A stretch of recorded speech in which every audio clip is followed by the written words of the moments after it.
नमस्कार आपण समस्त को मो चैनल हर्बल केयर रे स्वागत। वीडियोटी स्टार्ट करने पूर्व आपण जदि मो चैनल रे नुआ तो चैनल को निश्चय सब्सक्राइब करंतु और पाखरे थिवा बेल आइकन को प्रेस करंतु जहा द्वारा कि सर्वप्रथम वीडियो आपण पाई परिबे। आज मु आपण को बतेबी छोट छुआर पेटरे जंत्रणा हेतुवार कारण और एहार उपाय। शिशुर गैस रो प्रॉब्लम को आमे केमती जानिबा किपरि ठीक करिबा ए विषय रे आज आलोचना करिबा।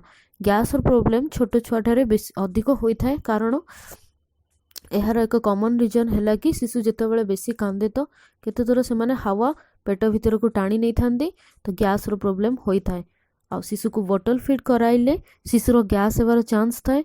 आ केबे केबे जदि से सॉलिड फूड खाउची तो किछि किछि खाद्य जोगु मध्य तार पेट गैस होता कहीं ना से डाइजेस्टिव सिस्टम अंडर डेवलप्ड होता है एवं सबु किछि जिंस को से हजम करि पारि नथांती। सबुठारु प्रथमे आमे कथा हबा कि आमे कौन करिबा जेमती कि शिशुर गैस प्रॉब्लम न हो या जेते हेउ आमे अवॉइड करि परिबा।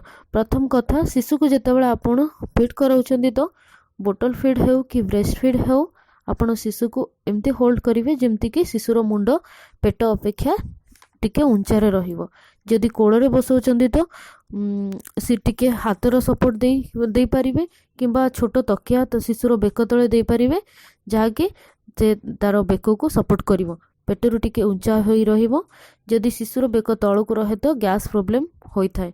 द्वितीय कथा जदि बोतल फीड कराउचंदी तो बोतल मिल्क सरला परे भी शिशु शॉक करी थाए जहाँ फल कि शिशुर पेट भीतर को गैस चली थाए जाई थाए एवं पेट गैस हेबार चांस थाए।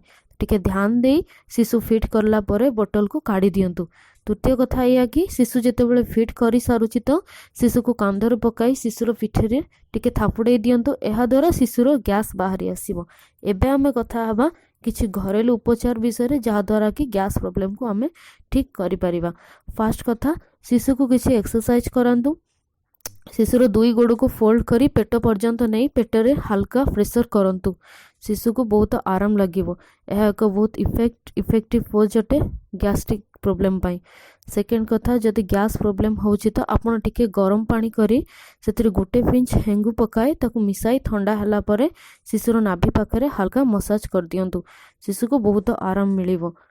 आशा करुछि कि ए वीडियोटी आपन को बहुत यूजफुल लागिथिबो। जदि पसंद लागिला तो चैनल को निश्चय सब्सक्राइब करंतु, शेयर करंतु और लाइक करंतु। Thank you.